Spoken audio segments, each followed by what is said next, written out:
సహోదరుల వారికి మన ప్రభు యేసుక్రీస్తు వారి పరిశుద్ధమైన నామములో మీ అందరికీ వందనాలు తెలియజేస్తున్నామండి. యెషయా మనము నేర్చుకుంటూ ఉన్నాం. యెషయా యొక్క ఉద్దేశము, రచయిత, దాని యొక్క చర్చయాంశాన్ని సంగతులు మనం మొదటి భాగంలో నేర్చుకున్నాం. రెండవ భాగంలో దాని యొక్క బ్యాక్గ్రౌండ్ నేర్చుకున్నాం, చరిత్ర. ఈ జ్ఞానంలో రాయబడేసుకున్నప్పుడు చరిత్ర వాస్తవాలు, చరిత్ర ఎలా ఉంది, ఆ రోజున 3 మహాసామ్రాజ్యాలు ప్రపంచం మీద ఆధిపత్యం కొరకు పోరాటం చేస్తూ ఉన్నారు. 3 మహాసామ్రాజ్యాలు ప్రపంచం మీద పెద్దల కొరకు యుద్ధాలు జరుగుతున్న సమయం అది. ఏంటో 3 అంటే, ఒకటి అష్షూరు సామ్రాజ్యం, అష్షూరు సామ్రాజ్యం. 2 ఐగుప్తు. 3 బబులోను.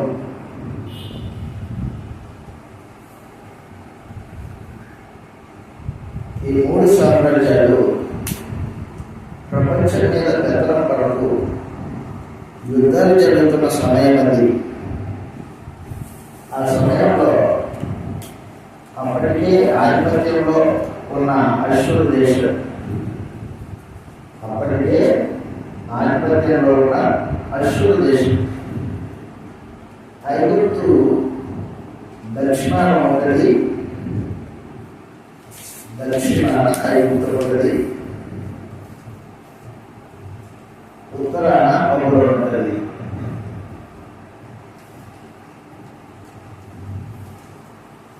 దక్షిణాన ఐగుప్తు, ఉత్తరాన బబులోను. ఈ మధ్యలో యూదా దేశం ఉంటుంది, యెరూషలేము. ఈ ఐగుప్తు మాటిమాటికి యూదా మీద తలెత్తుతుంది ఆధిపత్యం కోసం. ఈ బబులోను కూడా యూదాని తన వారిగా చేసుకోవడానికి, యూదాని తన వారిగా చేసుకుని అష్షూరు మీద యుద్ధం చేయడానికి బబులోను ఉంటుంది. ఈ ఐగుప్తుకి అష్షూరుకి యుద్ధం జరుగుతుంది వాస్తవంగా. ఎవరి కాలంలో? యోషియా కాలంలో.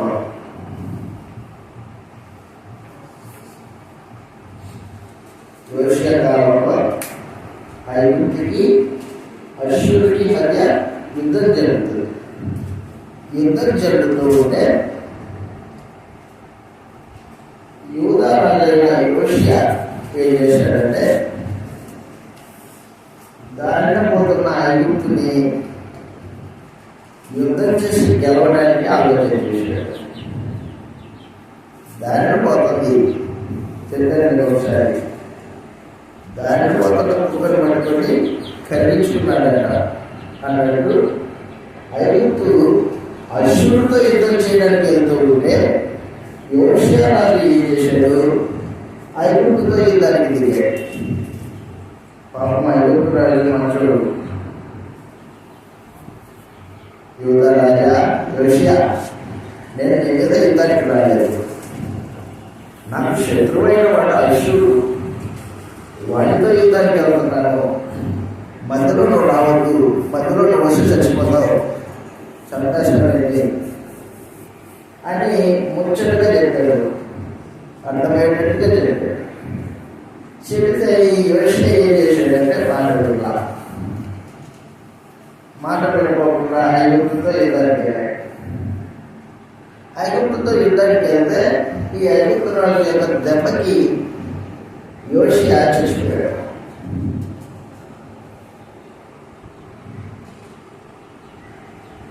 ఐగుప్తు రాజు దగ్గరికి యోషియా చనిపోయాడు. యోషియా చనిపోతే యూదా జనాంగం అంతా యోషియా పెద్ద కుమారుడు ఎలియాకీము, రెండవ కుమారుడు యెహోయాహాజు, మూడవ కుమారుడు సిద్కియా. యోషియాకి ముగ్గురు కుమారుడు. ఎవరు? ఒకటి ఎలియాకీము, రెండు యెహోయాహాజు,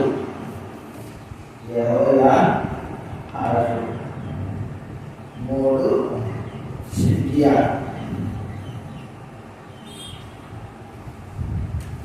యోషియా చనిపోయిన తర్వాత యూదా జనాంగము ఎలియాకీముని రాజుగా చేయకపోకుండా ఏం చేశాడంటే రెండవ వాటిని రాజుగా ఏర్పాటు చేసుకున్నాడు.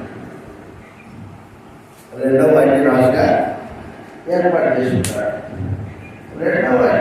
ఏర్పాటు చేసుకుంటే ఈ ఫరోనేకో ఐగుప్తు రాజు అశ్షూరుతో యుద్ధానికి వెళ్ళి ఆ యుద్ధం చూసుకుని తిరగా యూదా దేశానికి వచ్చాడు.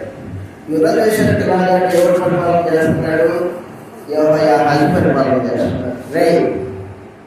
మీ నాన్న సొంత అది, మీ నాన్నను ఓడించి నేను సంపాదించాను దేవుడు దాని నుంచి అని సింహాసనం యెహోయాహాజు నుంచి సింహాసనం దింపేసి ఎలియాకీముని రాజుగా చేస్తున్నాడు అనమాట. ఈ ఫరోనేకో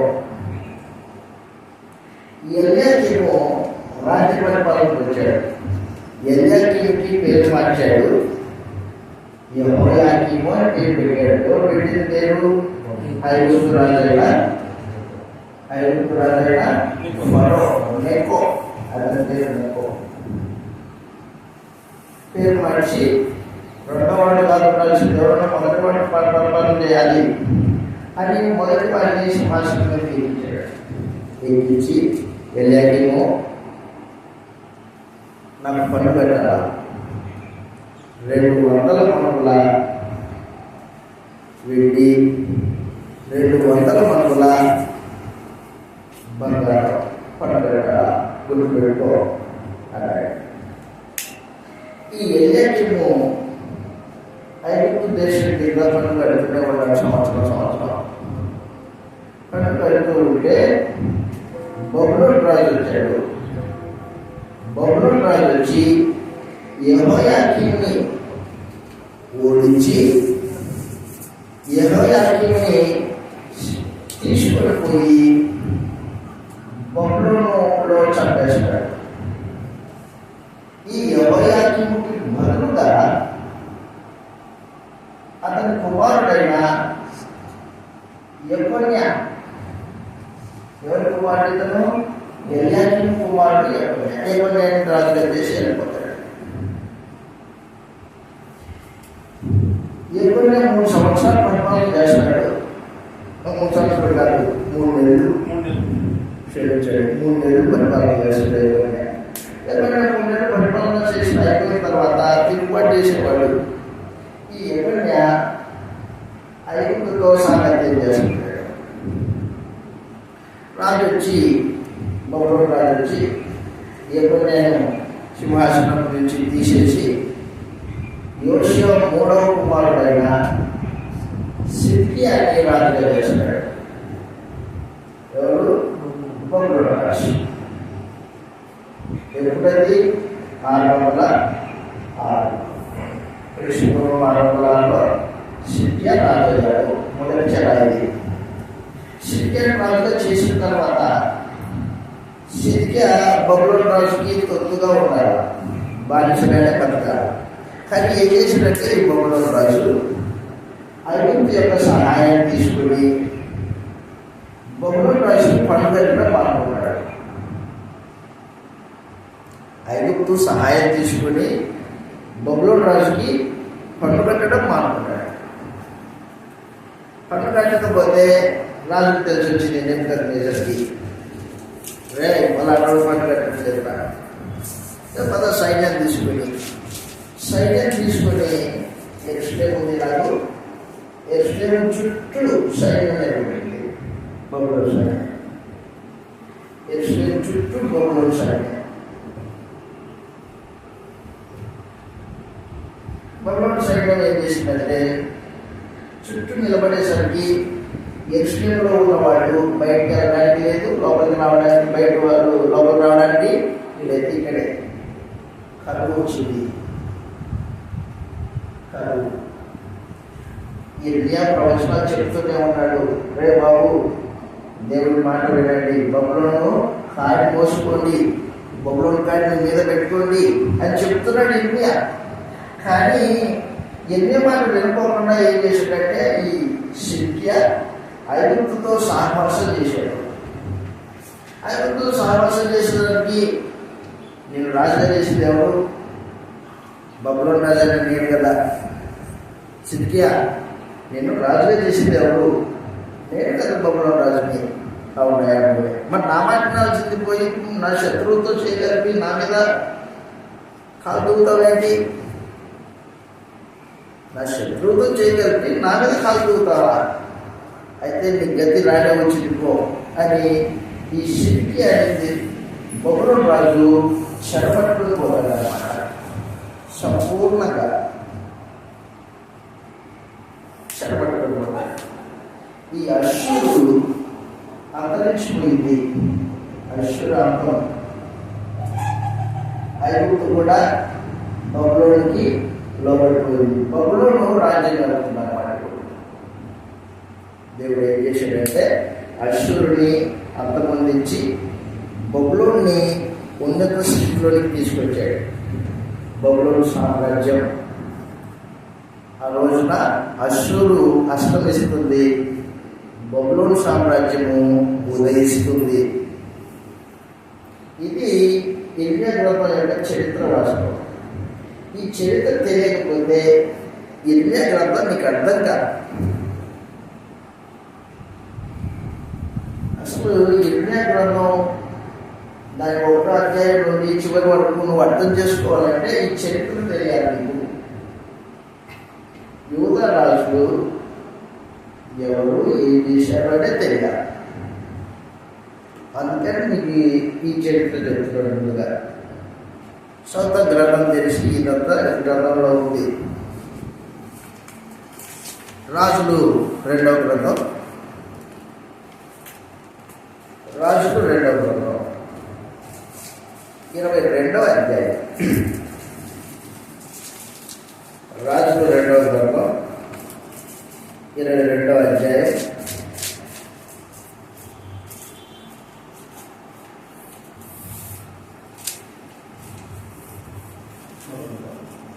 క్షమించండి.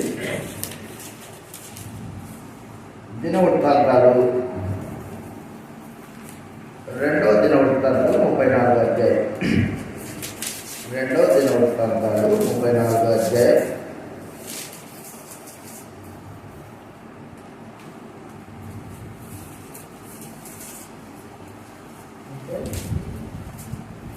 ముప్పై 35వ అధ్యాయం 20వ వచనం. 35వ అధ్యాయం 25వ వచనం.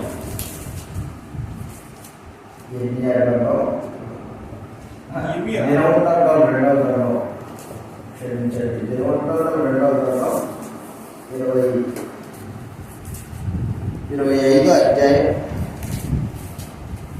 20వ వచనం. 25వ అధ్యాయం 20వ వచనం నుండి చదువుతాము. ఇదంతయు అయిన తర్వాత యోషియా మందిరాన్ని సిద్ధం చేశాడు, పండుగ కూడా ఆచరించాడు. పస్కా పండుగ విపరీతంగా జరిగింది, బహు ఉన్నతంగా జరిగింది. ఐగుప్తు రాజైన నెకో యూఫ్రటీసు నది యొద్దనున్న కర్కెమేషు మీదికి దండెత్తి వెలుచు ఉండగా, కర్కెమేషు అశ్షూరు సామ్రాజ్యం అధికారం కింద ఉంది. కర్కెమేషు మీద దండెత్తి వెలుచు ఉండగా యోషియా అతని మీదికి బయలుదేరును. అయితే రాజైన నెకో అతని యుద్ధకు రాయబారులను పంపి, యూదా రాజా నీతో నాకేమి, పూర్వము నుండి నాకు శత్రువులకు వారికి కానీ నేను నీ మీదకి నేను రాలేదు. దేవుడు త్వర చేయమని నాకు ఆజ్ఞాపించిన కనుక దేవుడు నాతో కూడా ఉండి నిన్ను నశింపచేయకుండానట్లు ఆయన జోలికి నీవు రావద్దని చెప్పని ఆజ్ఞాపించను. చాలా చక్కగా చెప్పాడు. దేవుడు చెప్పాడు, నాకు నీ మీదకి వద్దు అన్నాడు. కానీ నువ్వేం చేస్తున్నావు? నా మీదకి వస్తున్నావు. నా మీదకి రావద్దు యూదా రాజా. అయినను యోషియా అతనితో యుద్ధం చేయకూరి అతని యొద్ద నుండి తిరిగి పోక మారువేషం ధరించుకొని యెహోవా నోటి మాటలుగా పలకబడిన ఎక్కువ మాటలను వినక మెగిద్దో లోయయందు యుద్ధం చేయవచ్చాడు. మెగిద్దోలో యుద్ధం జరిగింది. వీళ్ళు కాదు రాజైన యోషియా మీద బాణం వేశారు. గురి చూడగానే బాణం వేశారు. రాజు తన సేవకులను చూసి నాకు గొప్ప గాయం తగిలింది, ఇక్కడ నుండి నన్ను కొనుక్కోవడని చెప్పాను. కావున అతని సేవకులు రథం మీద నుంచి అతన్ని దింపి రథం మీద అతన్ని ఉంచి యెరూషలేమునకు అతన్ని తీసుకొని వచ్చి అతడు మృతి పొంది పితరుల సమాధిలో ఒకదాని మీద అతడు ఒకదానిలో పాతి పెట్టబడ్డాను. చచ్చిపోయాడు. చెప్పాడు కదా, దానిపోతున్న పుట్టలో నీకేం పడరా బాబు, చెప్పింది నా జోలికి రావద్దని చెప్పింది నేరుగా. కానీ యోషియా యొక్క తప్పనమాట. యోషియా ఐగుప్తు రాజుతో యుద్ధం చేసి యుద్ధంలో ఓడిపోయేసరికి యోషియా చనిపోయాడు. చనిపోయిన వెంటనే యూదా జనాంగం రాక్షసుపతి ఏం చేయాలా? రాజకుమారుని రాజుగా చేయాలా? కాబట్టి యెహోయాహాజుని రాజుగా చేశాడు. కట్టిమేషుతో యుద్ధానికి వెళ్ళిన ఫరోనేకో ఈ యుద్ధం 3 నెలలు జరిగింది. కట్టిమేషు యుద్ధం ఎన్ని నెలలు? 3 నెలలు యుద్ధం జరిగింది.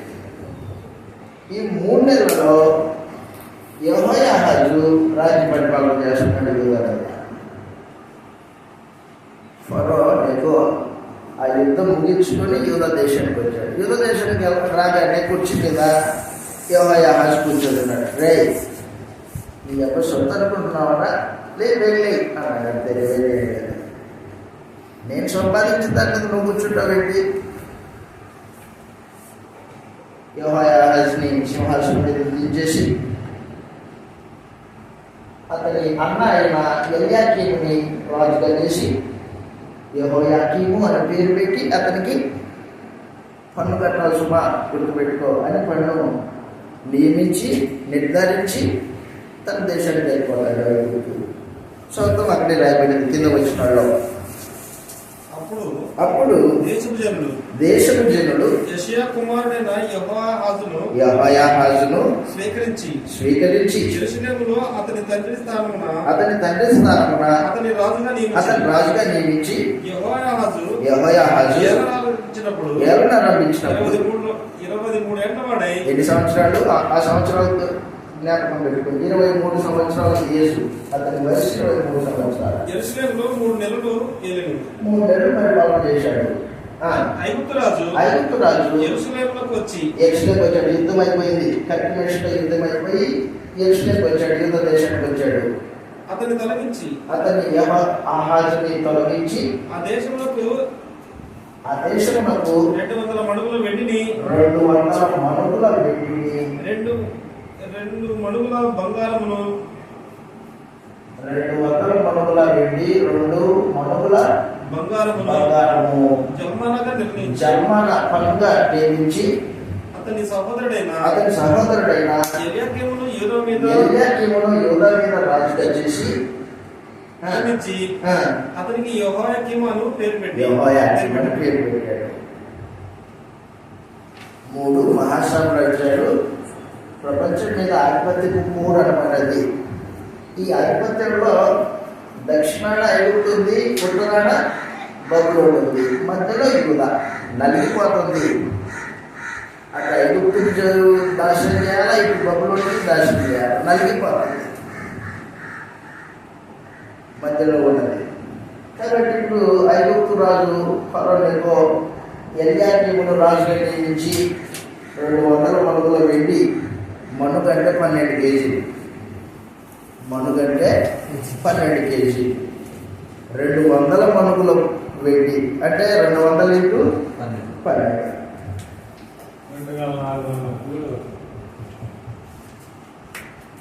ఎంత? 2400 కిలోల వెండి పనుగా నియమించాడు. ఆ తర్వాత 2 కేజీలు 2 మణుగులు 24 కేజీల బంగారం జన్మనగా అంటే పన్నుగా విధించి యెహోయాకీముని రాజుగా చేసి వెళ్ళిపోయాడు. ఈ యెహోయాకీము ఏం చేసిందంటే రాజ్య పరిపాలన చేస్తున్నాడు. 8 సంవత్సరాలు రాజ్య పరిపాలన చేసాడు యెహోయాకీము. 11 సంవత్సరాలు చేశాడు.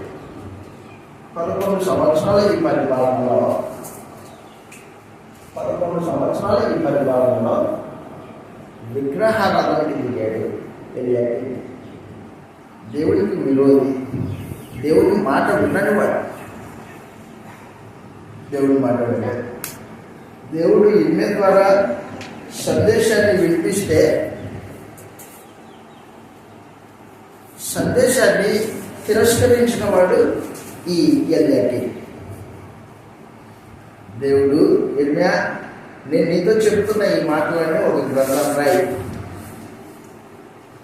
నేను నీతో చెప్తున్న ఈ మాటలన్నీ ఒక గ్రంథం రాయి అంటే అప్పుడు ఇర్మియా బారుకు అనే ఒక వ్యక్తి సహాయం చేత ఒక గ్రంథాన్ని రాయిస్తాడు. ఆ గ్రంథమే ఇర్మియా గ్రంథం. గ్రంథాన్ని రాయిస్తే ఆ గ్రంథాన్ని ఈ యెహోయాకీము అనేవాడు దాన్ని ముక్కలుగా కోసి సరికాసుకునే కుంపటిలో వేస్తాడు. దేవుని సందేశాన్ని అగ్నిలో కాల్చిన వాడు ఈ దుర్మార్గుడు యెహోయాకీము. దేవుని కోపం రగిలింది యెహోయాకీము మీద. నా మాటల్ని తిరస్కరిస్తాడా, నా గ్రంథాన్ని కోసేస్తాడా అని దేవుడు ఏం చేశాడంటే ఉత్తరాన ఉన్న బబులోను రాజుని యెహోయాకీము మీద యుద్ధాన్ని పంపిస్తాడు. పంపించేది ఎవరు? దేవుడే పంపిస్తాడు. ఎందుకు? దేవుని గ్రంథాన్ని కోసాడు, విగ్రహాలను బతుకుతున్నాడు, ధర్మశాస్త్రాన్ని విసర్జించాడు. ఎవరు? యెహోయాకీము అనేవాడు.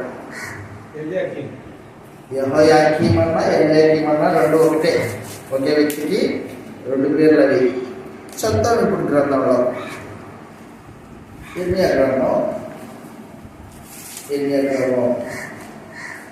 గ్రంథాన్ని కోసేశాడు. ఇర్మియా గ్రంథం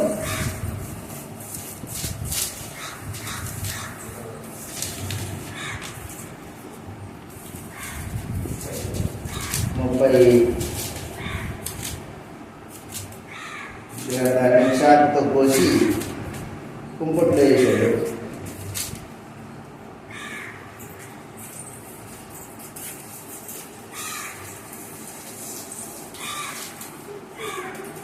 ముప్పై 36వ అధ్యాయం 23వ వచనంలో అయితే మనము 20వ వచనం నుండి చదువుతాము. శాలలో ఉన్న ఇర్మియా గ్రంథము 36వ అధ్యాయం 20వ వచనం నుండి. శాలలో ఉన్న రాజునంతకు వెళ్ళి ఆ మాటలన్నిటినీ రాజు చెవులలో వినిపించిన కానీ ఆ పుస్తకము చుట్టను లేఖికుడైన ఎలీషా గదిలో దాచిపెట్టి చుట్టను ఎలీషా ఎలీషామా ఆ గదిలో దాచిపెట్టేది. దాచిపెట్టిరి. ఆ గ్రంథమును తెచ్చుటకు రాజు యెహూదిను పంపగా అతడు లేఖికుడైన ఎలీషామా గదిలో నుండి దాన్ని తీసుకొని వచ్చి రాజు వినికిడిలో రాజులంతకు నిలిచి ఉన్న అధిపతులందరూ వినికిడిలోను దాన్ని చదివాను. 9వ మాసమున రాజు శీతల కాలంలో ఎవరి రాజు? యెహోయాకీము. 36వ వచనంలో యెహోయాకీము అన్నమాట. రాజశేతుల కాలము నగరంలో కూర్చొని ఉండగా అతని ముందర కుంపట్లో అగ్ని రగులుచుండెను. యెహూది 3-4 పొటలు చల్లిన తర్వాత రాజు చాకుతో దాన్ని కోసి కుంపటిలో వేయగా ఆ కుంపట్లో ఉన్న అగ్ని చేత అది బొత్తిగా కాలిపోయిన.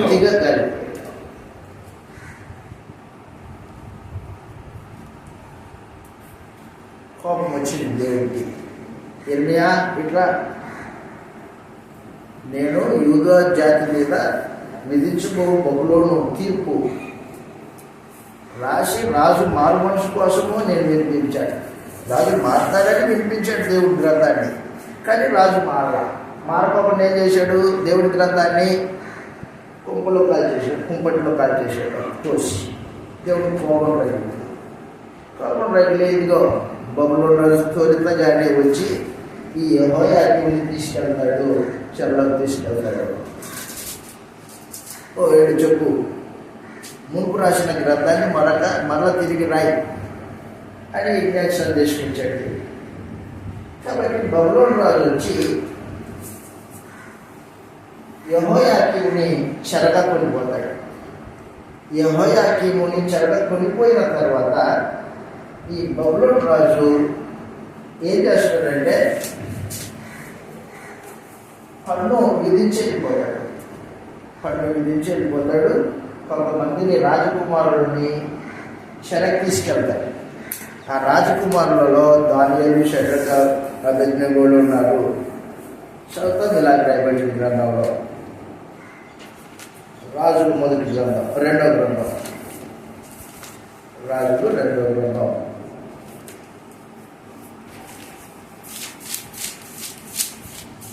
రాజులు రెండవ గ్రంథం 24వ అధ్యాయం 1వ వచనం నుండి. రాజులు రెండవ గ్రంథం 24వ అధ్యాయం 1వ వచనం నుండి.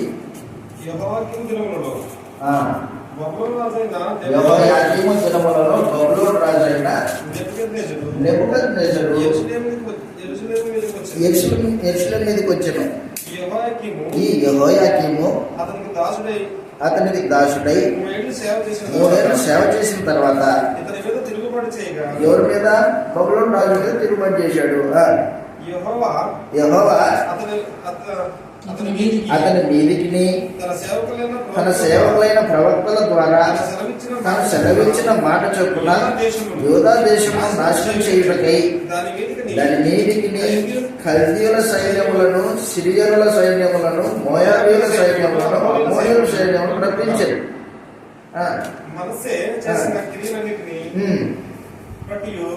అతడు నిరపరాధులను హతము చేయుటను యూదావారు యెహోవా సముఖము నుండి పారద్రోలబడినట్లుగా ఆయన ఆజ్ఞల వలన ఇది వారి మీదకి వచ్చెను. అతడు నిరపరాధుల రక్తముతో, ఎవరు? మనష్షే నిరపరాధుల రక్తమును యెరూషలేమును నింపి ఉన్నాడు. క్షమించుటకు యెహోవాకు మనసు లేకపోయాను. యెహోయాకీము చేసిన కార్యముల గురించి, అతను జరిగించిన దాని గురించి యూదా రాజుల వృత్తాంతం గ్రంథంలో రాయబడి ఉన్నది. యెహోయాకీము తన పితరులతో కూడా నిద్రించగా అతని కుమారుడైన యెహోయాకీను అతనికి మారుగా రాజాయను. బబులోను రాజు ఐగుప్తు నదికిని యూఫ్రటీసు నదికిని మధ్య ఐగుప్తు రాజు వశముననున్న భూమి అంతటిని పట్టుకొనగా ఐగుప్తు రాజు ఇక ఎన్నటికీ తన దేశం విడిచి బయలుదేరుట మానెను. ఐగుప్తు అంతరించింది. ఐగుప్తు లేదు, అశ్షూరు లేదు. ఇప్పుడు ఎవరు వచ్చారు పైకి? బబులోను రాజు. బబులోను రాజు యెహోయాకీముని చంపేసి అతని కుమారుడు రాజయ్యాడు. యెహోయాకీము కుమారుడు యెహోయాకీము.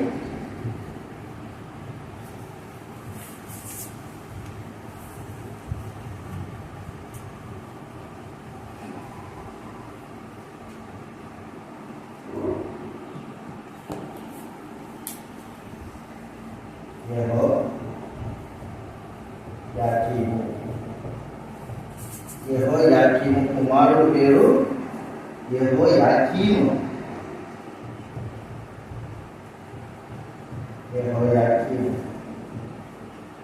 ఇతనికే యెకొన్యా అని పేరు.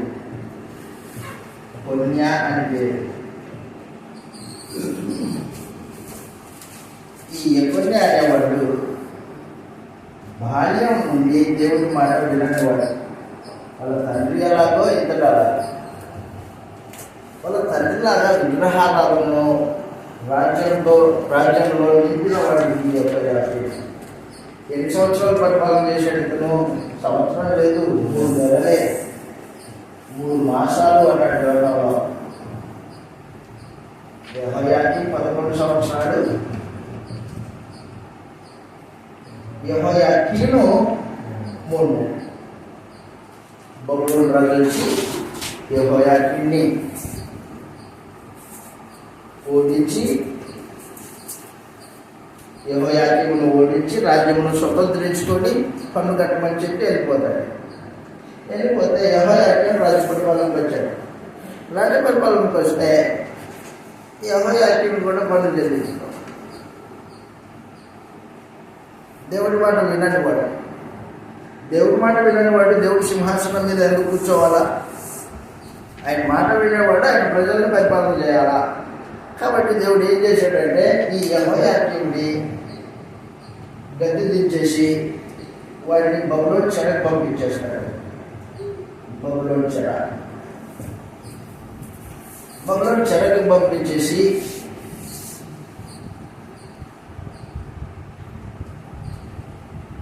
బబులోను చెరలో నివాసం ఉండేటట్టు యెహోయాకీముని ఏర్పాటు చేశాడు దేవుడు.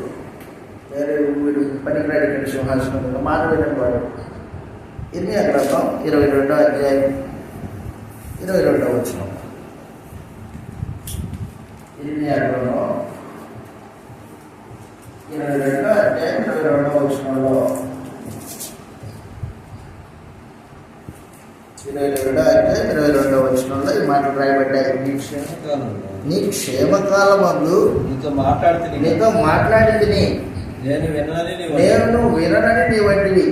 నా మాట వినకపోతే బాల్యం నుండి నీకు వాడుక నీ కాపర్లందరూ గాలించుదురు. నీ కీటకాలను చెరలోకి పోదురు. నీ చెడుతనం అంతటిని బట్టి నువ్వు సిగ్గుపడదు. లెబనోను నివాసిని దేవదారు వృక్షంలో గూడు పెట్టుకొని పట్టుకొనిన దాన ప్రసవించి స్త్రీకి కలుగు వేదన వంటి కష్టం నీకు వచ్చినప్పుడు నువ్వు బహుగా కేకలు వేయదు కదా. యెహోవా సెలవిచ్చినదేమనగా యూదారాజైన యెహోయాకీము కుమారుడగు కొన్యా అనేవాడు నా కుడి చేతికి శిఖాముఖరంగా ఉండినను దాని మీద నుండి నిన్ను ఓడదీసి నాతోడని ప్రమాణం చేయొచ్చు. ఓడదీసి ఏం చేస్తాడంట? ఇశ్రేష్టాడు అన్నమాట. శిఖాముఖరం అంటే అధికారం. శిఖాముఖరం అంటే ఉగ్రం కాదు, అధికారం. యూదా సింహాసనము దేవుని అధికారం. అది దేవుని తల్లి వాస్తవంగా. ఈ కొన్ని అనేవాడు దేవుడికి విరోధంగా పరిపాలన చేస్తున్నాడు. 3 నెలలే. 3 నెలలు కూడా దేవుడు సహించుకోలేకపోయాడు. అని నా చేతికి శిఖావుగరంగా ఉండినను వాడిని విసిరి పడేస్తాను అని చెప్పేశాడు. కాబట్టి దేవుడు బబులోను రాజుని మరలా తిరిగి తీసుకొచ్చాడు యూదా జనాంగం మీదకి. ఇప్పుడు యెకొన్యా అనేవాడిని బబులోను చెరకు తీసుకెళ్తాడు బబులోను రాజు. బబులోను చెరకు తీసుకెళ్ళి చెరలోనే పెడతాడు. ఇక చెరలోనే బబులోను చెరలో యెకొన్యా అనేవాడు చెరలో పెట్టేస్తాడు. చెరలో పెట్టేసి అయిపోయిన తర్వాత ఇతను ఒక్కనే తీసుకోడు బబులోను చెరకి, వీరితో పాటు యూదా దేశంలో ఉన్న కొంతమందిని తన రాజ్యాన్ని పట్టుకొని పోతాడు. రాజులు 2వ గ్రంథం 24వ అధ్యాయం 8వ వచనంలో ఈ మాట రాయబడ్డాయి. రాజులు 2వ గ్రంథం 24వ అధ్యాయం 9వ వచనం. రాజులు 2వ గ్రంథం 24వ అధ్యాయం 9వ వచనంలో ఈ మాట రాయబడ్డాయి. తన తండ్రి చేసిన దానంతటి ప్రకారం 8వ వచనం. యెహోయాకీను ఏలనారంభించినప్పుడు 18 ఏళ్ల వాడై 18 ఏళ్ల వాడై 18 ఏళ్ళు ఇతనికి 18 ఏళ్ల వాడై యెరూషలేము నందు 3 మాసములు ఏలాడు. యెరూషలేము నందు 3 నెలలు ఏలాడు. యెరూషలేము వాడైన ఎల్నాతాను కుమార్తె నెహుష్తా అతని తల్లి. అతను తన తండ్రి చేసిన దానంతటి ప్రకారం యెహోవా దృష్టికి చెడు నడతాడు. అదిగో యెహోవా దృష్టికి చెడు నడతలు నడిచెను. ఆ కాలమందు బబులోను రాజైన నెబుకద్నెజరు యొక్క సేవకులు యెరూషలేము మీదకి వచ్చి పట్టణమును ముట్టడి వేసిరి. వారు పట్టణమును ముట్టడి వేయించుండగా బబులోను రాజైన నెబుకద్నెజరు తానే దాని మీదకి వచ్చి బబులోను రాజు తానే యూదా దేశం మీదకి యుద్ధానికి వచ్చాడు. యూదా రాజైన యెహోయాకీనును అతని తల్లియును అతని సేవకులను అతని క్రింది అధిపతులందరినీ అతని పరివారాలందరినీ రాగా బబులోను ఏడుబడిలో 8వ సంవత్సరం అతన్ని పట్టుకొని పోయి బబులోను చెరలో పెట్టేశాడు. అంతేనా? అతని అధిపతులందరినీ తీసుకెళ్ళాడు. మరియు అతడు యెహోవా మందిరపు ధననిధులలో నుండి రాజ ఖజానాలను పదార్థములను రాజ ఖజానాలో ఉన్న సొమ్మును పట్టుకొని ఇశ్రాయేలు రాజైన సొలొమోను యెహోవా ఆలయమునకు చేయించిన బంగారపు ఉపకరణములన్నిటిని యెహోవా సెలవిచ్చిన మాట చొప్పున తునకలుగా చేయించి ఎత్తుకొని పోయి అదిగాక ఆ దేశం జనులు అతి బీదలైన వారిని కాక మరి ఎవరినూ లేకుండా అధిపతులను పరాక్రమశాలను 10,000 మందిని వీరుగాక కంసల వారిని శిల్పకారుల్ని కమ్మరి వారిని చెర పట్టుకొని పోయాడు, ఊడ్చుకొని పోయాడు. 2వ చెర ఇది. మొదటి చెర ఎవరి కాలంలో జరిగింది? యెహోయాకీము కాలంలో. 2వ చెర యెహోయాకీను అతని కుమారుడి కాలంలో. ఈ యెహోయాకీముని చెర తీసుకొని పోయిన తర్వాత బబులోను రాజు ఏం చేశాడంటే యోషియా కుమారుడైన సిద్కియాని రాజుగా చేశాడు. యోషియా కుమారుడైన సిద్కియాని రాజుగా చేశాడు. సిద్కియాని రాజుగా చేశాడు. సిద్కియా 11 సంవత్సరాల పరిపాలన చేశాడు. ఈ 11 సంవత్సరాల పరిపాలనలో యిర్మీయా దేవుని ప్రవక్తగా సిద్కియా రాజుకు సందేశం పంపించాడు. యూదా రాజా సిద్కియా, దేవుని మాట విను. బబులోను రాజుకి నువ్వందుకు నువ్వే వెళ్ళి దాసుడిగా ఉంటూ ఐగుప్తు రాజు యొక్క మాట వినొద్దు. ఈ సిద్కియా ఐగుప్తు మాట విని బబులోను రాజుకు పన్ను కట్టకుండా మానేశాడు. ఐగుప్తు మాట విని బబులోను రాజు పన్ను కట్టకుండా మానుకున్నాడు. పన్ను కట్టుకోకుండా మానుకుంటే బబులోను రాజు పలానా నాకు పన్ను కట్టట్లేదు, వాటి మీద యుద్ధానికి పోండి, యూదా రాజు మీద యుద్ధానికి పంపించాడు. చెప్పాడు ఇందాక ముట్టడి వేశాడు. యూదులంతా ముట్టడి వేస్తే యూదా జనాంగం ముట్టడి వేయబడింది. చుట్టూ బబులోను సైన్యం ఉంది. లోపల యిర్మీయా ఉన్నాడు. యిర్మీయా సందేశం చెప్తున్నాడు సిద్కియాకి, సిద్కియా నా మాటను నువ్వు వెళ్ళి బబులోను రాజు చేతికి లొంగిపో, నేను దాచునని చెప్పు వెళ్ళి. ఈ సిద్కియా అనేవాడిని మోసగించే అబద్ధ ప్రవక్తలు ఉన్నారు. ఈ అబద్ధ ప్రవక్తలు ఏం చేశారంటే సిద్కియా చుట్టూ చేరి అయ్యా ఆ ఇర్మియా అనేవాడు వాడి మాటే వినదు, ఏ బబులోని దేశంలో దేవుని మందిరం ఉంది మన మధ్యలో అని సిద్కియాని మోసగించారు అబద్ధ ప్రవక్తలు. అబద్ధ ప్రవక్తలు చెప్పిన మాటే నమ్మాడు, కానీ యెహోవా ప్రవక్త అయిన ఇర్మియా మాట నమ్మలే సిద్కియా. నమ్మకపోయేసరికి నువ్వు నమ్మవా, నమ్మకపోతే నీకు ఎత్తుకుని అదే, ఎందుకంటే ముందున్న రోజులు ఎలా నీకు గట్టి పెట్టారో నీకు ఎత్తుకుని అంతే. అయితే ఈ సిద్కియా మాట వినలేదు. మాట వినకపోయేసరికి బబులోను రాజు నేరుగా వచ్చాడు. తన సైన్యాన్ని పంపించి సిద్కియాని తన ఇద్దరి కుమారుడిని సిద్కియా కళ్ళెదుటే చంపించాడు. బబులోను రాజు సిద్కియా కళ్ళెదుటనే సిద్కియా యొక్క కుమారులు ఇద్దరిని చంపేయించిన తర్వాత సిద్కియా కళ్ళు తోడేశాడు, గుడ్డోడైపోయాడు సిద్కియా. ఎందుకు ఈ గతి పట్టింది వాళ్ళకి? ఎందుకు ఈ గతి పట్టింది? ఒకడేమో యెహోయాకీము దేవుడి మాట వినకపోకుండా చెరసాల పాలయ్యాడు, మరొకడేమో యెకొన్యా దేవుడి మీద తిరుగుబాటు చేసినవాడు చెరసాల పాలయ్యాడు, మరొకడు సిద్కియా. కళ్ళెదుట వాళ్ళ తండ్రులు చెరకెళ్ళిపోతుంటే దేవుడి మాట వినని మూర్ఖు స్వభావం కలిగిన వాడు సిద్కియా. తండ్రి బబులోనికి లోబడలేదు, చంపేయబడ్డాడు. తమ్ముళ్ళు కూడా ఏమయ్యారు? తమ్ముళ్ళు కూడా బబులోని చెరకి లోబడలేదు కాబట్టి వాళ్ళు చంపేయబడ్డారు. ఇద్దరు ప్రవక్త మాట వినపోవాలి. మూర్ఖ స్వభావం అన్నమాట ఇష్టపడలేదు. ఈ రోజున కూడా దేవుని సందేశము కొత్త నిబంధనలో ప్రతి ఆదివారం మనం వింటూ ఉన్నా మూర్ఖ స్వభావం మనల్ని విడిచిపెట్టుకోకుందంటే అర్థం ఏంటి? దేవుడు అన్యాయస్తుడా, అబద్ధికుడా కాదు, కానీ మనం మన ప్రవర్తన మార్చుకోలేదంటే దేవుడిని అన్యాయస్తుడిగా, అబద్ధికుడిగా చేస్తున్నాం.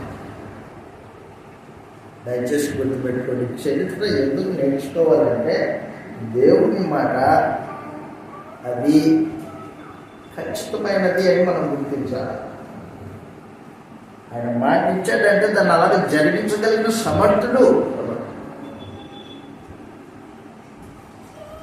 దేవుడు ఏర్పాటు చేసిన ఆయన కుమారుడైన క్రీస్తు యేసునందలి విశ్వాసం, ఆయన రాజ్యపు వాతావరణం, ఆయన కుమారుడు యందు విశ్వాసం ఉంచితే పరలోకము స్వతంత్రించుకోవడం అబద్ధం కానిది, కట్టుకథలు కాదు. కానీ మనుషులు వాటిని కట్టుకథలు అన్నట్టు ఏదో నమ్మినట్టుగా భావిస్తారు, కానీ నమ్మరు. నమ్మినోడు ఎలా ఉంటాడంటే గుర్తుపెట్టుకో, దేవుని మాట నమ్మిన వాడు ఇర్మియాలా ఉంటాడు. ఇర్మియా ఎన్ని కష్టాలు వచ్చినా దేవుడు వాక్యాన్ని అనుసరించేవాడు, ఏమన్నా కానీ ఆయన మాట వినేవాడు. ఈరోజున గ్రంథం మన చేతిలో ఉంది, వాక్యం వినిపిస్తుంది, కానీ మనుషులు దానికి లోబడే స్వభావం, మూర్ఖ స్వభావం, తిరుగుబాటు చేసే స్వభావం. కళ్ళెదుట జరుగుతున్నాయి దేవుడి కార్యక్రమాలు, గుర్తించలేని గుడ్డితనం. మరణం తర్వాత జీవితం ఉందిరా బాబు, అది శాశ్వత కాలమైంది అని గ్రంథం ఒక పక్క యేసు ప్రభువుని మృతులలో నుండి లేపించి రుజువు చూపిస్తూ ఉంటే నమ్మని జనాలు, నమ్మమని చెప్పుకుంటూ కేవలం ఆచారబద్ధంగా మత సంబంధంగా కార్యక్రమాలు జరిగించే జనాలు మరొకవైపు.